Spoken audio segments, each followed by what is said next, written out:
everybody's using it to have a meeting these days or some kind of conferencing. Um, People forget they're uh, on live, and they're Yes. doing all sorts of things that you Yes. don't want to Yes. see. Exactly. And I'm like, do they realize that their camera's Yeah. on or not? Do What's they realize wrong? that they're actually doing that? Because they are.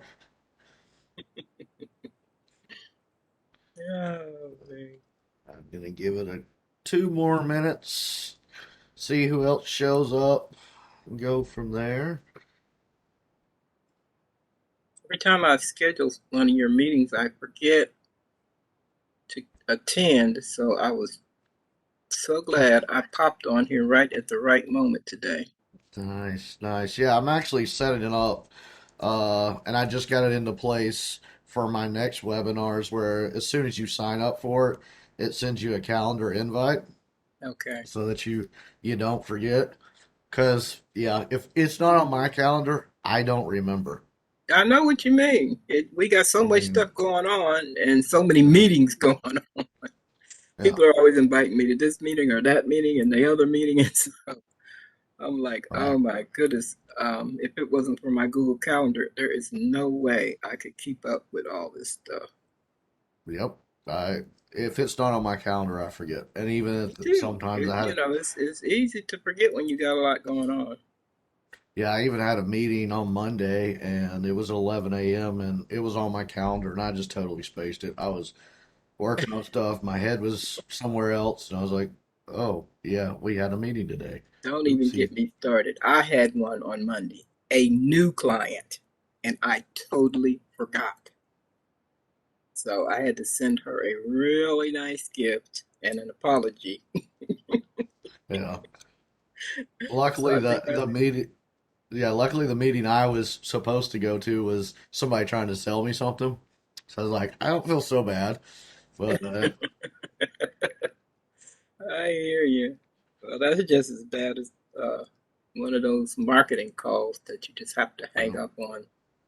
yeah. I'm so Yeah, tired of people trying to sell me insurance that I already have and oh yeah, or the car did you know insurance your for a car vehicle that I don't have. your warranty is expired, blah blah blah blah. It's like, yeah, Yes, I I know got this. 2 letters in the mail from the same lady, Mhm.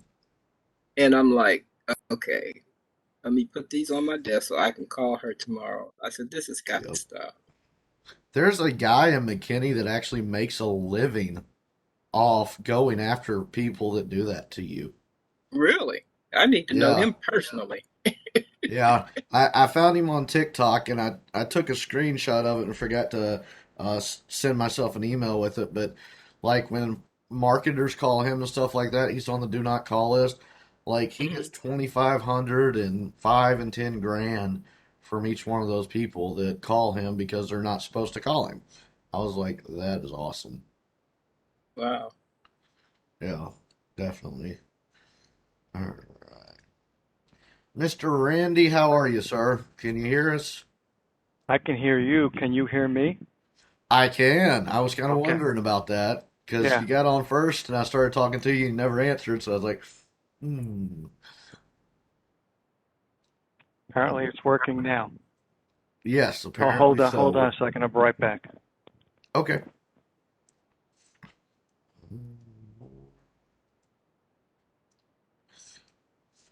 So it looks like it's only going to be us three. I had more people say they were coming, but such is life. Well, we already know what that's like. They probably Mm. plan to be here. Yep. Or they expect the meeting to be in a different place and it's not in the place, or yeah. Or they have the wrong link out. Yep, that is very, very possible.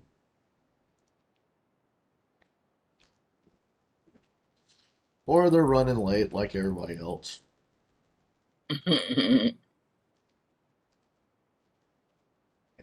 We will get started as soon as he gets back.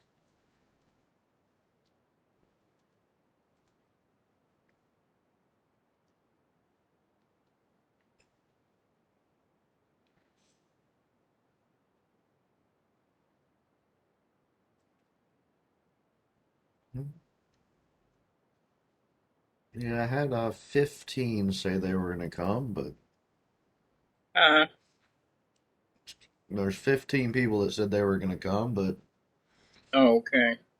oh well, it is what it is. I always record They it have and all of these different laws of average that yep, I hate. yes, you and I both, and they And, never seem to be right. Never. I don't know if they're right or not, but one thing for sure, it's like a wake up call when you think about it because, they'll say even if you invite 1,000 people, don't expect but X amount to show. And and Yeah. it's the truth. Yep. It's the truth. And I even found that out with people that pay for classes to take Exactly. classes from me. And I mean, when I do my building foundation and teach people how to build their business from day one all the way up to getting ready for retirement, it's not cheap. I mean, it's a 12-week class Mhm. and it's roughly about $1,000 a week, and they won't show up. And I'm like, you just dropped almost 12 grand and you're not even going to show up. Okay, I mean it's your money, but Exactly. Everybody don't is not broke. Some yeah, people got yeah, plenty of money to throw away. I just don't happen to be one of them. yeah. I wish I was one of those. All right, we So are sorry I had to step away. I needed to do some tech support in the house. nice. Been there, done that. Usually it's my parents calling me saying, can you? Yeah, yeah. All right, so I am recording, and we're gonna go ahead and get started. As I said just a minute ago, 15 of you were gonna show up, and it looks like two of you did. But hey, whatever. We'll go through it anyway, and we'll have fun. I am gonna go ahead and And just share just my. so you know, I'm not even sure totally what this is all about, but I wanted to be supportive of you and see if there's something that that you guys that I need to hear. And when it says cybersecurity, I know I need to hear it. The question is it at my level to be able to do something about it? Okay? Is that fair? Um, oh, very fair, and hopefully it is. I Okay? tried to kind of keep it at a non-tech level because I know I'm a tech person, and I try to in my words, kind of shrink it down for people Mm-hmm. that don't understand the Good. wording and all of that stuff that I understand. And then some of the stuff that I actually have to go in depth, I actually tell you what it is so you kind of understand what it is. Mm-hmm. And most of it, when if I see that it's important and I believe that I don't have it, then I have my son come over and take care of it Yeah, definitely. because he's the Definitely. IT guy professionally. Yep, and that's the best way, and that's one of the things that the whole point in this meeting is me not try to sell you anything because we all know that I'm in the IT industry. I want the information out there, and I don't Mm-hmm. care what solution you go with, as long as you're safe, you're secure, and you're not going to get hacked. That's Good all I care attitude. about. Good Yeah, attitude. I mean, there's plenty of people out there that are going to come to me and ask me questions, and I'm going to be able to provide them service. If I can, I can. If I can, I can't. But I'd Good. rather you know about it so that So you guys are one safe. more quick question. Okay. I thought I read that this was a 10-hour course, but I don't think we have 10 hours allocated for this. So what's the expectation here? No, it is not a 10-hour course. The presentation that usually takes about 30 to 45 minutes, and then it just kind of depends on how many questions you guys have at the end, on how long it goes after that. Okay, great. And yeah, I'll stick around until you run out of questions. Okay. Yeah, Sounds like a plan. I don't. Yeah, definitely not a 10-hour course. We Good. could do a 10-hour course, but No, thank you. no. I might Yeah, have to you'd be pop sick of me by out then. in and out, but I'll be in and out. Oh, yeah, But I'm here. exactly. But yeah, as I said, I'm recording this and I'll put it into Facebook, and I'll also put it on my YouTube channel. So if you want to go back and watch it later, or you miss something, you Great. have to run or whatever, you'll be able to go back and watch it. Great. And who is So, Dr. Kathleen Oden? Kathleen, you want to take that? Sorry Thanks, about you were that. I'm in. talking with the mute on. I met Wes online. He just, we just hooked up. I saw that he was a help desk professional, and I retired from 30 years of working help desk for the county of Houston, Texas, and Okay, also the state. So Yeah. great. we're just two information Yeah. systems help desk people connecting up. Yeah, we were, I think Yeah, we're in, I retired in 2011. Oh, wow. yeah, I think we met in small businesses of Houston or small businesses of Texas. I think that's where we Oh, ended okay. up meeting. Yeah. Oh, okay. And I just sent her a message one day asking her how everything was going because that's kind of how I like to get my information out there is send messages to random people and talk to them and get to know them. And if I can help them, if they come to this stuff, if they don't, that's kind of the way I do my marketing. Sounds good. Yep. Yep. All right. So we're going to start with understanding cybersecurity. And some of the information I'll go very in depth on it, and it might kind of go over your head. Some of it won't go over your head. I tried to use simple terminologies so that everybody can understand. If you don't understand something, feel free to stop me and ask me, and we'll go over that more in depth. Some of the stuff I will point out, I will actually go more in depth further in the PowerPoint. So I might say, okay, hold that question. We'll get to that here in a second after two more PowerPoints.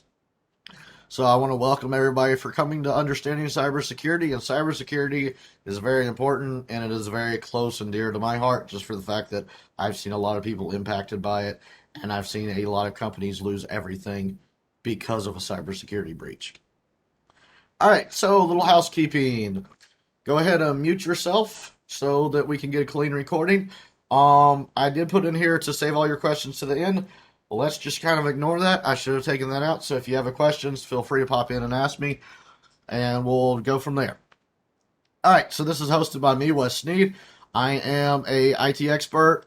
I mainly deal with cybersecurity, network engineering, and Wi-Fi. I don't as much deal with your help desk support. I actually have a help desk support team that kind of deals with that more. So if you're talking to me, it's usually because you have more of an in-depth issue with your Wi-Fi being slow or something like that. So if you ever email me and ask me some questions, then I defer you to my support team that does help desk. It's not me blowing you off. It's just they're better prepared to take care of it and they know more about it than I do. So I stay on my expertise and they stay on theirs. What is cybersecurity and why should you really care? Well, cybersecurity is easy to kind of understand, and the way I like to explain it is instead of reading this long definition, it is basically protecting your systems, your networks, and your programs from digital attacks. What does that mean? That means if somebody comes in and changes any of your information without your permission, technically that is cybersecurity. So if somebody comes on your phone, not just necessarily your phone is considered part of your network, and they change something, that is part of cybersecurity. Most people don't understand that. So if they alter any information on your phone, or if they take any information off your laptop, or if they try to extort you for money, that is cybersecurity and a cyber attack. So keep that in mind. And also, if they interrupt your business, let's hypothetically say they do a certain DOS attack, which is denial of service attack. So they send your firewall, which we hope everybody has a firewall, a lot of information at one time, and it causes it to crash or causes a server to crash. That is interrupting your normal business processes. So that is cybersecurity, and you should have something in place to protect yourself from that issue. But that is considered a cyber attack. Most people don't understand that something that simple could be considered a cyber attack. And even if it comes down to, I've seen this happen where you let an employee go and they go in and unplug your internet. Technically, that is a cyber attack. And it is part of your cybersecurity. So, pro tip right there: if you're going to terminate somebody, make sure they don't have access to any of your equipment. to go unplug it or power it down or anything like that. Some of these things can be remedied instantly, like plug your internet back in. Some of it takes a little bit more time to investigate and figure out what's going on. And sometimes it takes 6 to 8 months for somebody to realize they've actually been attacked or have a security breach. So that's why it is very important as soon as you've noticed a security breach that you get in touch with somebody and try to figure out how bad it is and how to stop it. Okay, what are the types of cybersecurity? There are 7 main types of cybersecurity threats. One is malware. Emote is another type of cybersecurity. Emote is more geared towards your banking industry, but it can happen to anybody, and we'll get more in depth with all of these here in a minute. Okay, so emote is the cybersecurity infrastructure agency is called CISA, and it is an advanced modular that was put into the banking industry. And that's why I was saying that it doesn't apply to a lot of people, but it doesn't mean that they can't change the virus or change the worm or change any of the programming in it to attack non-banks or banking customers or something like that. So yeah, it was geared towards more of the banking industry at that time when it happened. Back in 2013 is where it first came out that there was a major issue with the emotes Trojan horse. And basically what that went into the banking industry did is it went in and started stealing information and started changing information. And it would download stuff. And it would do it over time so that most people wouldn't understand what it's doing. Now, in banking terms, it was the most costly and destructive malware ever installed in the banking industry to this day. Millions and millions of dollars, and all the figures I have seen, they go up every year because they discover, okay, it also got into this and it also got into that. So it's kind of never ending. They have never exactly 100% stopped it.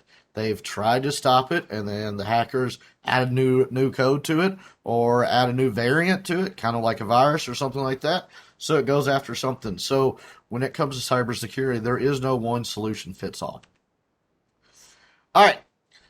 So what is a firewall? Is it a software, hardware, or whatever? It is actually both. When we talk about firewalls, you're going to have a firewall on your laptop, and that is going to be your software firewall. And when we talk about hardware firewalls, that is actually a device that you hook into your network that monitors your network. You need to have both. You don't just need to have one. We have to take a layered approach just for the fact that, yes, your laptop or your desktop or your phone might be 100% secure. And it might be hunky and dory. But as soon as your phone or your laptop communicates with any device on your network or outside your network, you could be compromised at that point in time because it has left that secure box and gone out to the network. So that's what the firewall, that's the hardware firewall that's connected to your network, prevents. It keeps everything behind that wall, which is your first line of defense, safe and secure. One of the examples I like to throw out there is I have a client that didn't have a firewall. We installed a firewall on her system and found out within 30 seconds of me having that firewall installed that 2 of her devices had been compromised. That's what a firewall does.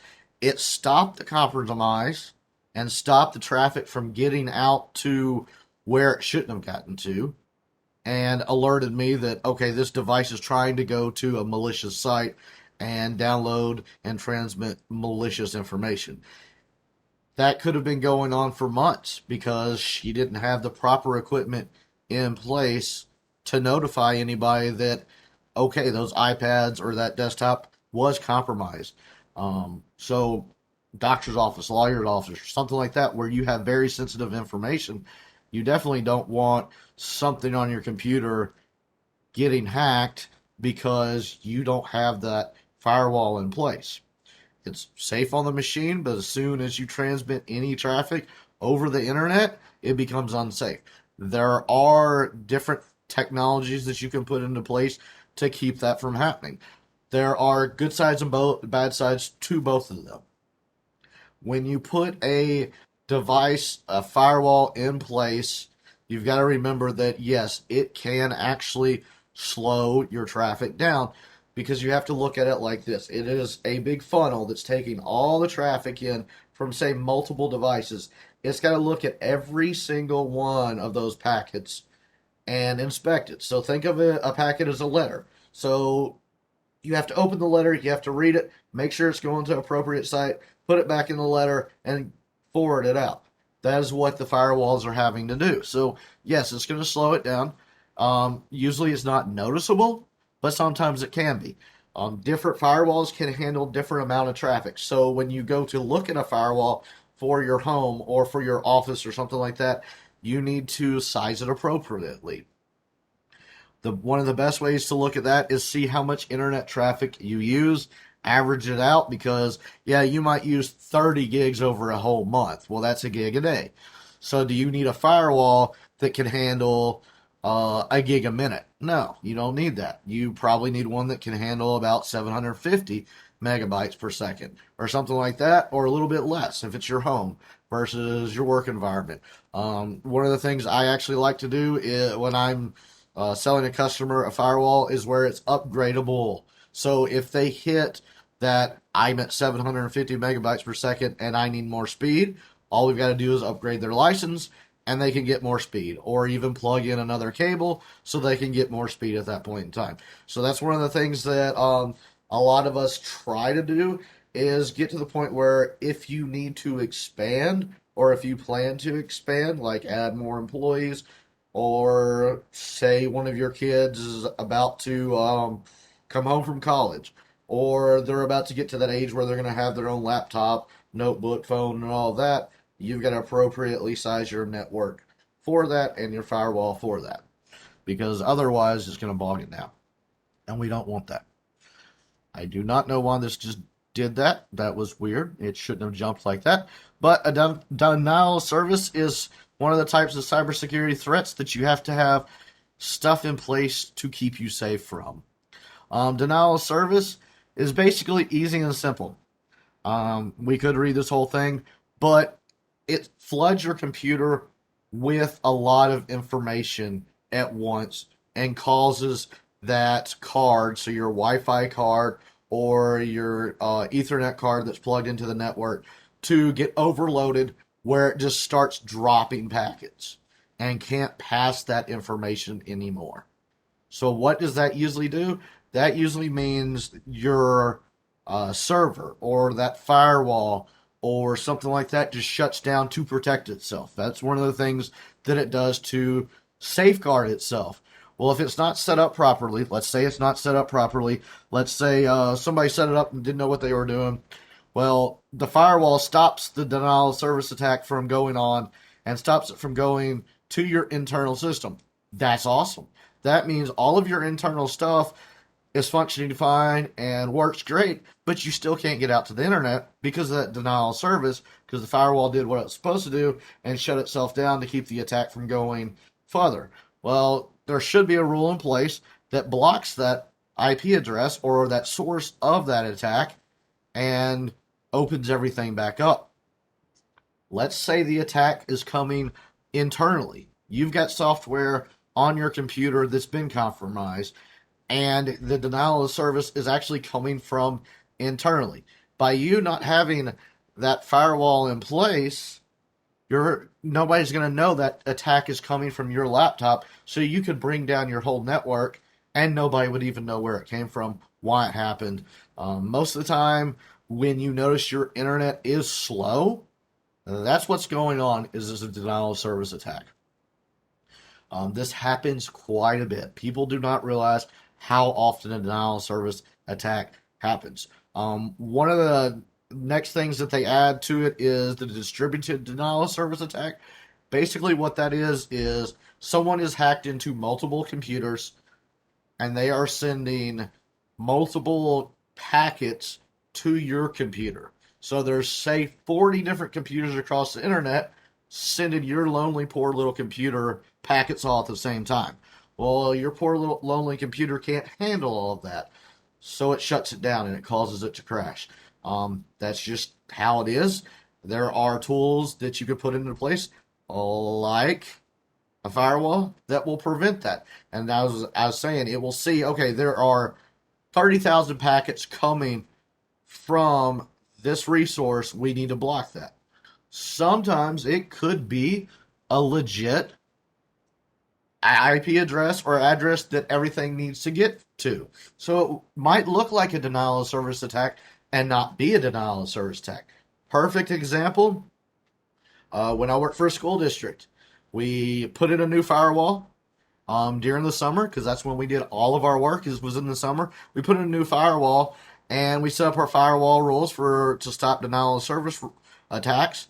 Well, all the kids came back, so all of a sudden we're getting all this traffic internally going externally to our website, to the school's website.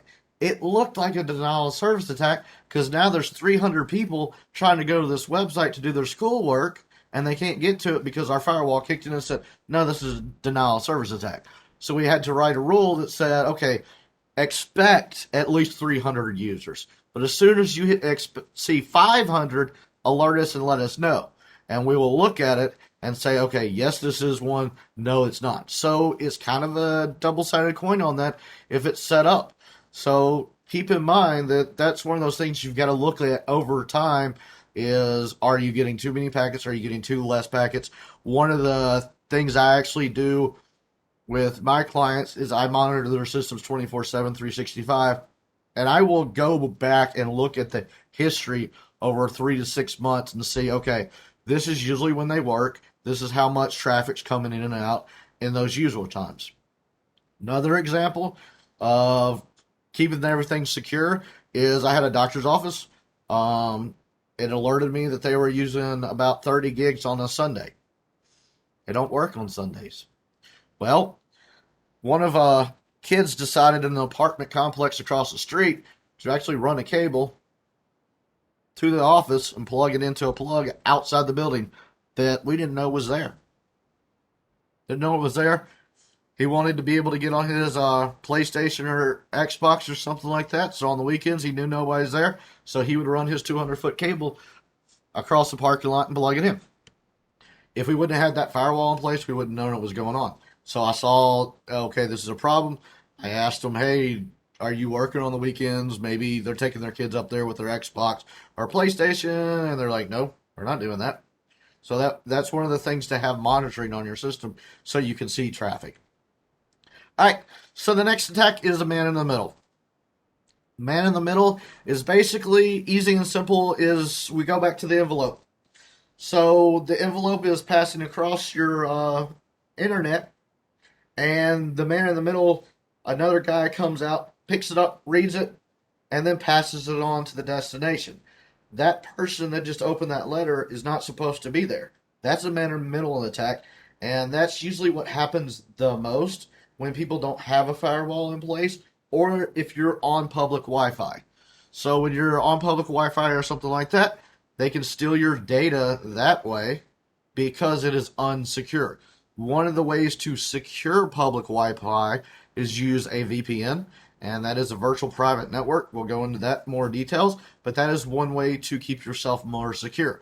Another way is to have a password protected public network. Now, that being said, does that mean you're safe? No. Somewhat more secure because they've got to come to you and get a password so you know who's on your network or who's on that network. Well, if it's public, that means you're willing to give it out to anybody. So somebody can sit there with a program that's a packet sniffer and record your phone calls, read your text messages, read your instant messages, read your passwords to your bank accounts, your information when it encrypts to a bank account until it is actually encrypted at that bank's website. It is not an encrypted tunnel. Well, if they're the man in the middle, they're reading it before it gets to your bank's website. So your bank thinks it's coming from you. Everybody else thinks it's coming from you. So they don't see it as a problem. So that is how the man in the middle attack works. And that's what you have to secure yourself about or against. One of my recommendations is you have very strong Wi-Fi passwords on your home network, and you change them periodically. One of the perfect examples they like to use is change your password as often as you change underwear. It's just one of the things I've heard. Kind of funny. I don't know that you would need to change it as much as you change your underwear, because let's hope you're changing it more than once or twice a month. But I would definitely change your Wi-Fi password on a consistent basis. Um, if it's a business class network, you can actually set up your network where it will auto change it, or you can set it up where people have to register, so then you can monitor what they're doing. If you have that capability on your business network to set up where people have to register, I would go that route, because then that registration expires and they no longer have access to your network until they re-register. So I would definitely go that way. The next thing to do is a lot of office buildings and all of that have a private network is for employees only and for their devices only, and a guest network. If you don't have one of those in your business and you want a guest network, be sure you set up different Wi-Fi for your guests versus them being able to get into your information. Because at that point in time, they can see all the information going over the network as well as you can, because they have the same accesses once you put them on that Wi-Fi that should be only for employees only. And I even go down to the thing of separating employees' personal cell phones versus employees' work cell phones. Work cell phones should be controlled and in your environment more secure, because they are your device. A phone that somebody personally owns, you can't put types of security on it to protect them. So I protect them all from my network, so I know I'm safe, and all they can get to is the internet, because that's usually all they need to get to. So that's one way to stop a man in the middle of attack with your Wi-Fi. Um, so keep that in mind. Look at that. Figure out a strategy on how you want to do it. But that is an easy way that people can steal your information. Another example of a man in the middle of attack is if you get an email and you don't know where it came from, and it says it came from, let's just say, Bank of America. And you're sitting there looking at it, and it looks just like a Bank of America email, and you look at the from address, and it's from I wish I was bankofamerica.com. That's kind of a tip off that, okay, there's a man in the middle of attack that's about to go on. I don't want to click on that link, because as soon as you click on that link, you're going to go to their website, and you're gonna fill in your banking information, and now they have your banking information. They have your username, they have your password. So now they're actually going to go to Bank of America's website, put it in, and get all your money. All right, phishing attack. That is one of the most used, most common cyber attacks that people can use today. And the reason why is it is so easy to do a phishing attack. What is a phishing attack? When somebody uses a fake communication, such as an email, they call you, and it's called phone spoofing, where they call you and it looks like they're calling from an internal extension, and they're like, hey, I need this done. Can you give me the credit card number to do this, this, and this? And it looks like they're an employee, but it just doesn't seem right that they need $25,000. Kind of sit back and think there and look at that. This week, in one of the groups I am a member of, and it's a IT professional blog, one of the people said that the accounting department got a request to send a wire transfer of $25,000 to another vendor. Well, that was 100% fake. The email didn't come from the internal person, the CEO, that they thought it did. And the wire transfer was to a Cayman bank account, so they just lost $25,000. You're not going to get that money back. That's a phishing attack. Something along the lines of that is where they get your information to get into your accounts. So you could use, a lot of people use your kid's name and your friend's names or your dog's name as passwords. Well, I can go on your Facebook and say, okay, your dog's name is Ashley. I'm going to try that as a password, Ashley123, or Ashley dash dog, or I love Ashley, or I heart Ashley. Something along the lines of that. That's a phishing attack. They're going in and getting your information.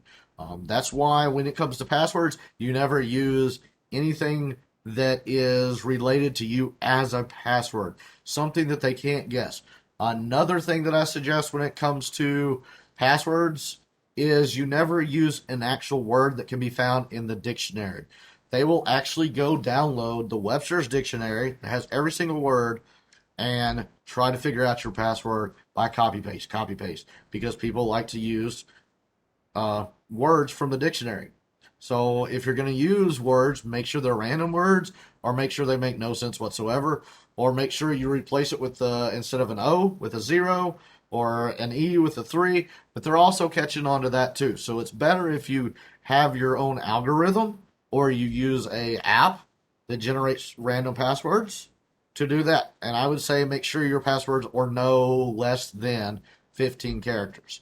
My personal passwords are no less than 20 characters. I'm not going to tell you exactly how many. It's above 20. That just means it will take a lot longer for them to brute force attack to get my password. Could they eventually get it? Yes. But it's going to take, I think it was like 1,000 years to get one of my passwords. And I also try to change them very often so that I don't have that problem. All right. SQL injection. SQL injection is not really something most people Well, in the world need to worry about. Yes, ma'am. I wanted to say something before you moved on. Sure. Um, we used to get calls, well, I should say my pastor used to get calls from these people that were phishing. Mm-hmm.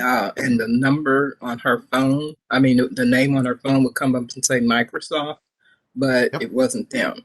And so the first time that they called, I just had a feeling it was not them. So I told my pastor, I said, just hold on. I'm going to go get on my cell phone and let me Mm-hmm. call this number that we usually call Microsoft and see if they answer and, see what they say if they calling us. And so Yep. when she told them what I was doing, they hung up. Yep. But then they Definitely. tried again, and like maybe about a few months later, with the Yeah. same number and They're not going to give everything. up. Yeah, they got mad when she told them that she knew that that was not really Microsoft, and they started screaming Yep. because they were found out. Yep. And that happens common. I mean, I can't tell you how many times that actually happens. And I get emails with stuff. I actually go on Google and I'll pull up the company's phone number. I don't care that you put that phone number in your email to me. I want to make sure that's a correct Exactly. number to call. Exactly. And that's the perfect example of somebody trying to get money from or say they're Microsoft, but they're really not. Hmm. Because you can set your caller up ID up to say anything you want it to say. Yeah, Exactly. definitely. All right, so back to SQL injections. Most people don't need to worry about SQL injections just for the fact that it is mainly on your server side and the website side and all of that. But basically, all an SQL injection is they go in there, they change some coding, it gives them access to your website or gives them access to your database or gives them access to information you don't want them to have. So it inserts malicious code into a server. That's easy and simple. So that's one of those things that, yes, it's a type of cybersecurity issue, but that's more on a higher level that you're not going to see happening on your basic home or small business network. To stop SQL injections, have your firewall turned on your server. Most people are going to have that, and have a firewall in place. That's a hardware on your network to stop that from happening too. Another thing that you want to look at is if you host your firewall outside of your own server, you want to ask the hosting company if they have SQL um, protection to stop those malicious inserts from happening. I would say if they are a professional company, they're going to have that. So somebody like Google, Amazon, something like that, or I use HostGator and several others, but there's nothing wrong with asking them and double check and see what their security is, because it's some host companies actually say, no, we don't add that, but we can add that in for 99 cents a month or something like that. So when you're looking at your website hosting company, be sure that's one of those things that you kind of look at to see if they have that in place to protect your website so that it doesn't get hacked, because that is one of the ways that they can inject code that says, hey, give me root access and admin access to this server at this time of day, and there goes your website, and you'll never get it back unless you have a backup. All right, so the password attacks. This is number one. Right password. Easy and simple. Well, like I said, change your passwords often. Make sure they're long. Make sure they're at least 15 characters. At least. 12 to 15 is normal nowadays. Make sure they are random, filled with numbers, filled with letters, filled with percent signs, pound signs, happy faces, whatever you can come up with to make it unique. Don't ever, ever, ever, ever, ever use the same password for any other website or any other device. Every device and every account should have its own password. Here's another thing that we need to start thinking about, because they've become very savvy to, is your usernames. 99% of people have their username as their email account. I do it. I will fully admit it. I do it. Well, now hackers know, okay, you're most likely for a business page using your email address. Well, they have 50% of what they need to hack into that website already, because they have your company directory that's listed on the internet, so they can go through and see, okay, this person's in IT, most likely they have this, so they have 50%. If they get that other 50% because you used a weak password, they're in. The next thing you can use to prevent this is dual authentication. I highly recommend that. Any account that you can turn on dual authentication or two-factor authentication, turn it on, so you get a text message or an email or a phone call with that PIN number. That will stop hackers in their track. They will not be able to, even if they get your password, you'll know your password's been compromised because you'll get that text message and say, well, crap. They got my password, but they don't have this text message. Let's say you don't have everything in place you should have, and they've hacked your cell phone also, so they get that authentication message just like you do, because it came in on your phone or it came in your email, and they've already compromised your email. It happens. Nothing is 100% secure. So if you have those things in place to stop that, then that would be very helpful. But you want to make it harder on them. Most likely, most hackers, when they see the second step verification, they go ahead and move on, because they know that it's going to take them forever to go ahead and get those numbers. And usually most of them, after you've requested that 3 times, they send up a flag and lock the system down and say, no, we're going to sit for a few hours and figure out what's going on. Well, then that gives you that few hours to go in and change your password if you can get into it.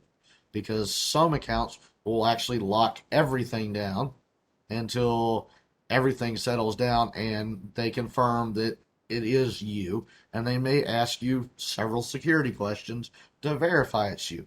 Keep in mind, those security questions could be on your Facebook profile because you decided to say, oh, my first car was this. Well, that's your security question. What was your first car? Well, you have pictures of your first car on there, and they can see it's a Ford, so they're going to type in Ford. Keep that in mind when you're doing those security questions, to make it a little bit harder for them to figure out. One of the things that's hard for them to figure out is what hospital you were born at. Could they go back and figure that out by your birth certificate or something like that? Yeah, they could. But it's making it one step harder. One of the things that I've seen security questions is, what city were you born in? Well, most of the time that's on your Facebook profile, where you were born. You're sitting there giving them information. So that's a bad thing. That's why a lot of people say social media makes it a whole lot easier on hackers and people to find you because of that information that you're willing to put out there. All right, how do I defend my system against cybersecurity breaches and all that? We use a layered approach to cybersecurity, which includes different ways to detect breaches. So you need a tool that will detect the penetration. You need a tool that will filter the packets that are coming in and out. You need a tool that will secure your desktop. So that's why we say a layered approach. There is no one size fits all. One device will not do everything you want it to do. It used to be you would buy a firewall and you would pay a couple $100 for a firewall and you were good to go for the next couple of years. It's not like that anymore. Everything happens so quick that now firewalls update instantly as soon as they find a breach or as soon as they find a hole. They will push out an update instantly and update your firewall. That is good because that means a lot of my clients, I can go back to when they see all this information on CNN or MSNBC or American News Network that this was breached. Well, I can go in there and look at it and say, yeah, you're safe. It's already been patched. Don't worry about it. It was patched 2 days ago at 3 o'clock. You're good to go. They found that breach. The old type firewalls is they would send it out. You would have to update it yourself if you actually bought the update packet, or it would sit there and run. So the layered approach with that is to have your firewall on your device, have your firewall on your system, and have it checking for penetration and have it checking for malicious software. And it can actually tell if it's going to an IP address it shouldn't be. An IP address, easy and simple to explain, is like your home address. It's telling the packet, the letter, where it needs to go. All right. So malware detection is one of the things that you need to have. Malware detection is very, very common. It happens a lot on Android devices and less often on Apple devices, just for the fact that the way Apple is set up, how they vet their information is more in depth than Google and Android. Not saying that you're 100% safe, because there has been a lot of malicious malware put into apps that nobody knew were actually put into it, or they say they didn't know it was put into it to get information. So you need to have malware detection on the device and on the firewall. There is kind of a caveat to that, is when you're on your private network and you have the firewall, both firewalls in place, and the firewall can actually detect malware. Let's say you have a VPN turned on. At that point, the firewall cannot actually read the traffic that is going across that VPN tunnel because it's so heavily encrypted. It doesn't even open it because it knows that it can't read it. So it doesn't even try. It says, this is encrypted. We're going to push it across the network. And you can go to whatever site you want to. So when you're on a safe and secure network, say your office network, you probably don't want to use a VPN because that is going to limit what your firewall can detect. Keeping the firewall up to date is very, very important, and keeping your system up to date is very, very important, because that's what patches those security holes, and those malicious softwares stay out that way. So that's one of the things that you need to have on the layered approach is endpoint detection. So that would be on the device, or network appliance that detects it too. Because what's wrong with being able to detect it on the device and in the firewall? So then you have both notifying you that something's going on and you need to take care of that. If you have a good firewall, it will actually block it and shut down that malicious software and say, no, you're not going out to the internet. So, I mean, that's perfect and that's great.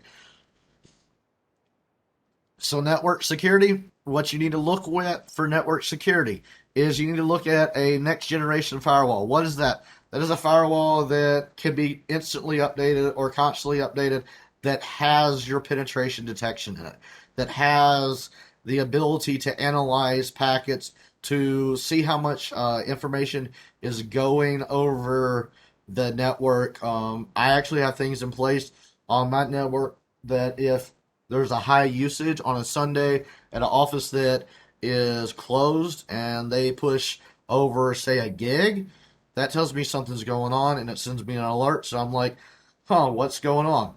And happened to one of my clients.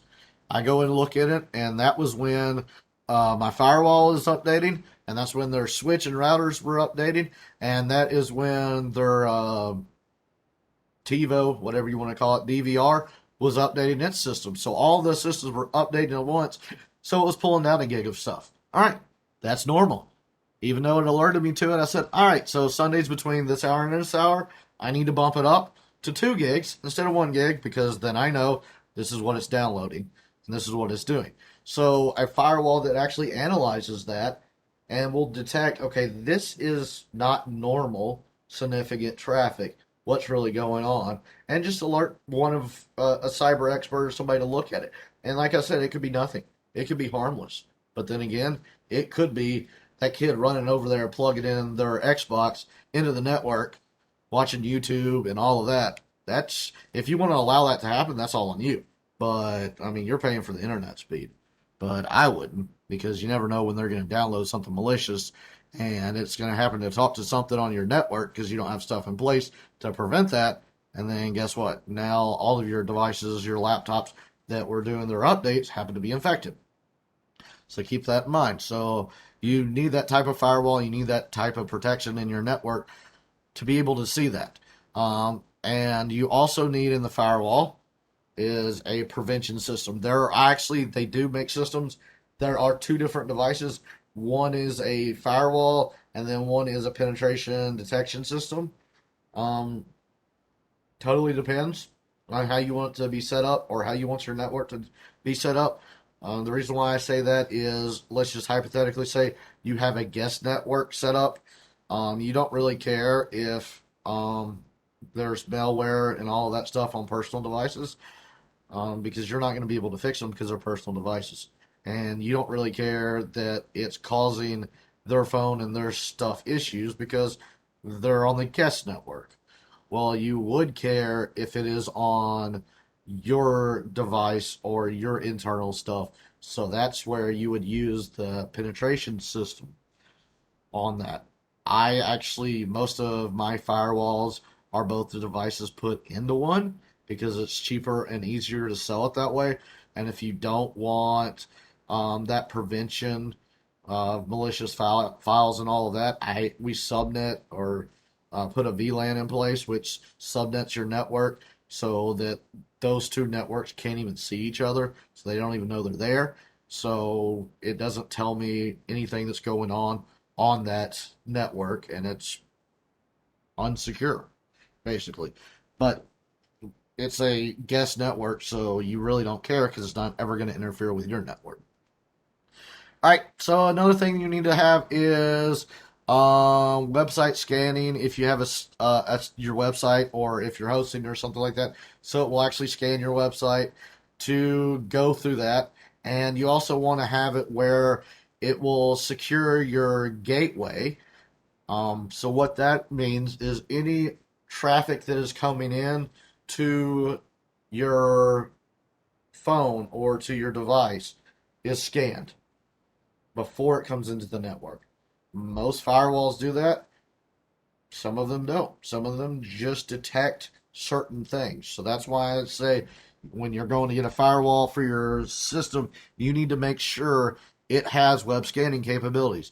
You need to be able to make sure that if you're hosting your website somewhere else, it can scan the web traffic coming into your website because you don't want that to happen.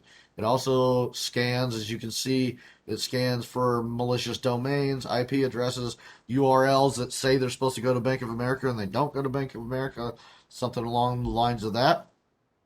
You want that to be able to be stopped. So having that in your firewall, knowing it's there, is just another mechanism of protecting yourself. All right, so email security technology. You want to have that also built in. And what that does is that scans your email. Let's just hypothetically say when I upload a file to send to you guys, a PDF or something like that, as I upload it, it scans that PDF before I attach it for spam or for whatever virus that could be embedded in that picture or embedded in that link or whatever before I send it. Let's say a man in the middle attack happens, somebody grabs that email, opens it, and in that attachment, they add some malicious software to it, and then it goes to your device, and you're like, hey, Wes is a trusted guy. He wouldn't send me anything malicious. And then you open it, and congratulations, I didn't know I was sending you something malicious because I didn't, but the man in the middle decided he'd send you something malicious. So now they're able to see everything you're doing on your computer. Well, if you had the email security in place, it would pop up and say, hey, you don't want to open this. It's got malicious software built into it, or it has this built into it. Or it says you might want to scan it. So run a scan on it, and it might be, okay, it's a false positive, and pop up and say, all right, what was this about? Or pick up the phone and call the person that sent it and said, hey, did you send this to me? What's it about? I mean, there's other ways around it. A lot of places you'll see like billing systems and stuff like that. Now they usually don't send a lot of bills as attachments. They send them as links. So when you click on the link, you can go look at the website. That is for your security. Because as you go to that website, hopefully you have things in place that are scanning that website as you go to it that would tell you if there's something dangerous on that website or that it's going to open up something dangerous. Keep in mind, just because it's a website link doesn't mean there's not something embedded in that website that will try to download on your computer, because that's one of those things that happens all the time. If you've ever seen a bunch of pop-ups, that's basically what it's doing. Or if you happen to use Google Chrome a lot like I do, sometimes you'll download a plugin or something like that, and it will reroute your home screen to a website. That's kind of the same thing. So you clicked on a link in the email, it put that into place, and now it's changing my search engine. That pisses everybody off. If you have something in place, you can stop that. I don't have that problem anymore because as soon as that happens, it stops it. All right.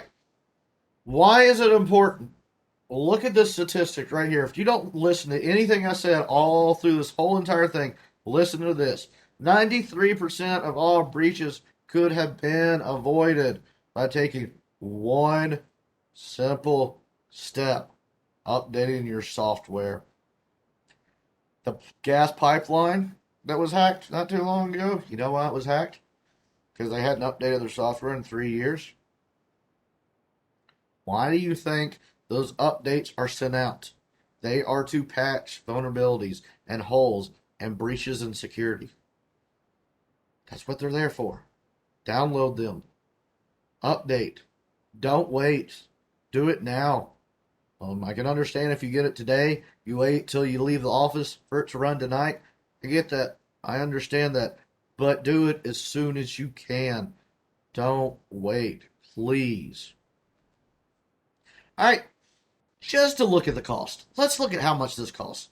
Small businesses are at risk a lot more than you've ever been before, ever, because a lot of us are working from home now. A lot of us don't have business grade security in place to run our home office. Just because you have a home office doesn't mean that you don't need business grade equipment at home. You do. If you're doing business work at home, you need business grade equipment at home. I can't tell you how many times I have to say that. That's like you going to a restaurant and them using all home appliances to cook your stuff. It's going to take forever. It's not going to get hot enough. It's not going to be able to handle all the traffic. It's not going to be able to handle all the food. Just look at it that way. Well, at home, your home Wi-Fi doesn't have the stuff in place to block malicious software. It doesn't have the stuff in place to monitor what's coming in and out. You do have a firewall, nowhere near robust enough.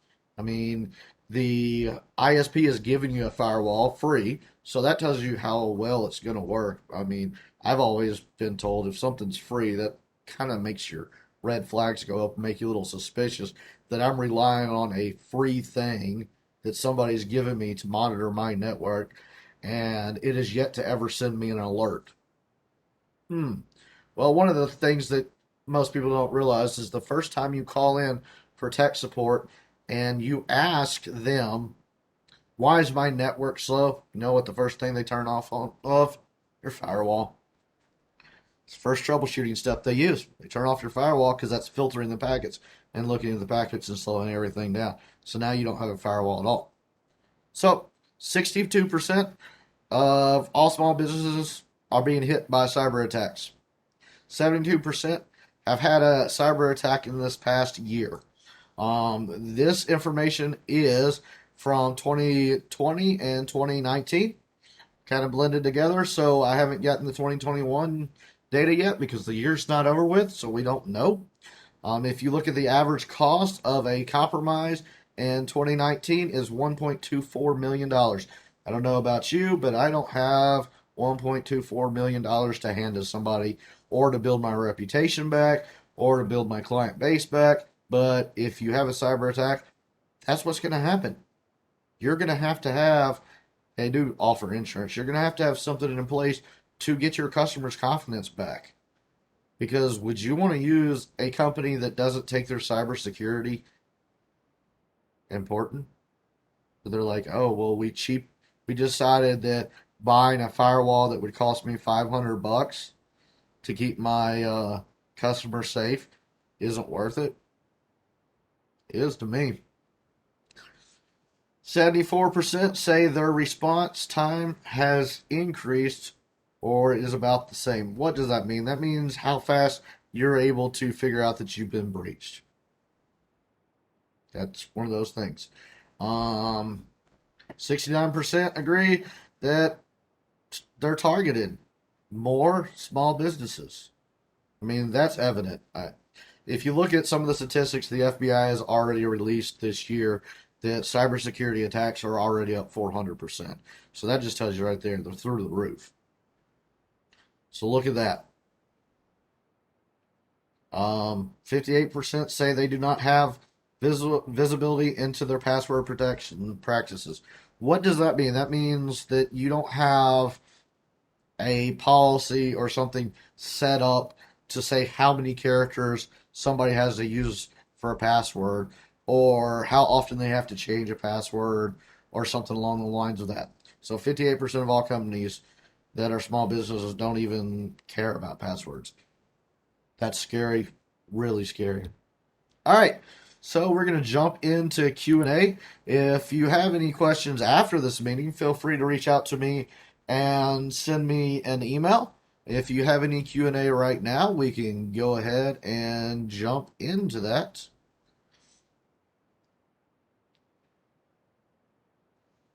Mr. Randy, do you have anything? Nope, you don't. Cool. I was hoping I was able to cover everything and get in depth. I And was gonna. Can you hear me? Yeah, I can hear you now. Yeah. Could you put your email back up? Oh, sure. You took it down faster than I can type, than I can write. I'm sorry. Let me That's okay. go to reshare. I should have thought about that. Share my screen. We're going to share. And we're going to go back here. All right. Can you see it? Yeah. Okay. Westmead at Blue Tacit. Blue Tack. Oh, Tact. There's an I No, in there. TA. Yeah, IT.com. I can drop it Oh, in the chat too. got it. Thank you. You're welcome. All right. Is also being dropped in the chat. And for some odd reason, that's because I put it in the wrong box. All right. It is in the chat. So hopefully a little feedback. Was that good on the level of not having IT knowledge and not being an IT expert? Was that simple to understand? I will say, just as a party of one for the moment, I've been to a couple of these from different people. This was the most easy to understand, the best laid out that I've seen so far. I appreciate that. I took a lot of feedback from a lot of people and tried to simplify it as easy as I possibly could. One of my rule of thumb that I teach in another class is if you can teach it to a fifth grader, teach it to anybody. And that's what I tried to do. I was like, I can't use technology terms, and if I do, I've got to Right. explain them. Yeah. I mean, I don't know that I can do these things myself, but fortunately, as I think I told you earlier, my son is a professional IT person. He lives locally, and um, he and I will have a conversation after this, and he will Yeah, probably definitely. tell me that I don't do anything with my computer other than pay bills that I need to be concerned about. And he's probably right, but I still don't want anybody getting into my checking account or my savings account. Exactly. So, Exactly. I want to make sure that those things are protected to the max. Yep. I don't And know. one of Go those ahead. things is if you know that you're not needing business grade, you can get a personal firewall for under $200. Yeah, there you go. I mean, That's definitely in the price range. yeah, and feel free to reach out. I personally don't sell them, but I'll go do some research and give you some recommendations on one of the ones I would buy. Um, I have a business grade firewall, and I mean, I work from home, always have worked from home. I need that security. Hmm. If I didn't have a business grade firewall, I'll go pick out one that I would use and I would feel comfortable with recommending to people. Technical question on that. Does the firewall sit, the router is right on my desk. Does the firewall sit between the router and the rest of the computers in the house, or does each computer have to have a firewall in front of it? No, not. Let me answer the last question. No, not all computers have to have a firewall in front of it. Okay. So basically, the way it would hook up is it would hook up to your router, Okay. and then everything else would hook into the firewall. So Got it. only one thing would be hooked into the router at that point, and that's one cable going to your firewall. Got it. Okay. Good. Yeah. That Yeah. sounds easy, relatively, since Oh, I won't have to do it. yeah. And very easy. And a lot of the firewalls don't have enough ports on it to plug Right. everything in, Yeah. but you can buy unmanaged switch for $29. Right. Yeah. One of the other things that you have to kind of look at is when you are doing the home stuff, and let's say you're using the router's Wi-Fi that's built in, Hmm. you would want to make sure that it passes it through the firewall and then goes back out to the router because then Okay. it would be monitoring it. And that I that was just thinking of that. Thank you. yeah, that's just basically you say if it comes in from this IP address, go here and then go here. Right. Yeah. Right. You can't put a bypass and then you've just defeated the whole purpose. Right. Right. Yeah. Yeah, if you're on Wi-Fi, you don't have any security. It's like no, or what I usually do when I do that is I actually in the switch, I plug a Wi-Fi device in because the usually the Wi-Fi that the ISP is providing you isn't top of the line and it's very slow. So I actually bypass their Wi-Fi and turn it off and put in a access point of my own. Yeah, I think my son has done that. Yeah, and He's that's got probably these the best thing. white flying saucer things hanging all over the Yep, place. yep, that's exactly what he's done. Yep, and that's the best thing to do. Yeah. Yeah. And So they you're came with special instructions for me. Don't touch it. my parents got that same instructions. Good. There you go. There you go. The question is, do they listen? I do listen. Yes, they do. They didn't, but they did after they broke it, and I handed them a bill for $1,000, and then said, "This will be your bill next time."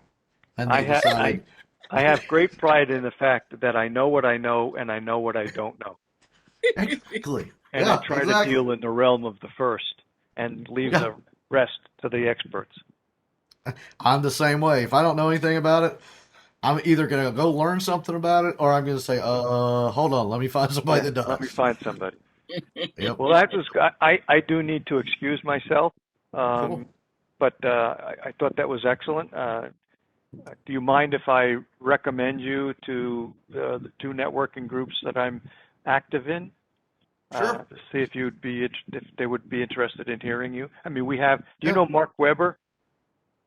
Name sounds familiar. Okay, Name sounds real he's familiar. an IT. He's more of a PC guy, but he's in one of the groups. But I will mention it to the guy who runs Okay. the groups. And Yeah. to me, your stuff was very user friendly to understand. You weren't impressing us with all the highfalutin terms and technologies, and I think that will give people comfort. And I think this is something we all need to hear multiple times until we figure out that we don't understand it and we get somebody to fix it, or Yeah. somebody's going to be in trouble. Because a lot of the people, as you know, you're in networking groups. A lot of the people, insurance people, investment people, they're using their computers and their networks to pass information back and forth to the home office. Now, some of the companies will not allow that, but some will. Yep. And that means that my investments could be at risk if they do Oh, that. yeah, without a So, doubt. And all right. there's some that don't have things in place. But yeah, Thank definitely. you, sir. I greatly agree. Enjoyed it. Like I said, you kept it at my level, and I appreciate Thank that. you. So All right. I will, if there's a place for me to give you a review, send it to me, and I will. I definitely will. I appreciate it, sir. Thank you. All right. Thanks. And Dr. Bye. Kathleen, we haven't met, but I did Google you. You live in Texas, huh? Yes, Houston. Okay. So I found the right Kathleen. All right. All right. Well, you enjoy the Okay, rest of the day Randy. too. All right. You Take care. too. Thank you. All right. Bye-bye. Bye-bye. Bye. Yeah, I tell you, my even just yesterday, my pastor wakes me up at the crack of dawn, and she's screaming because somebody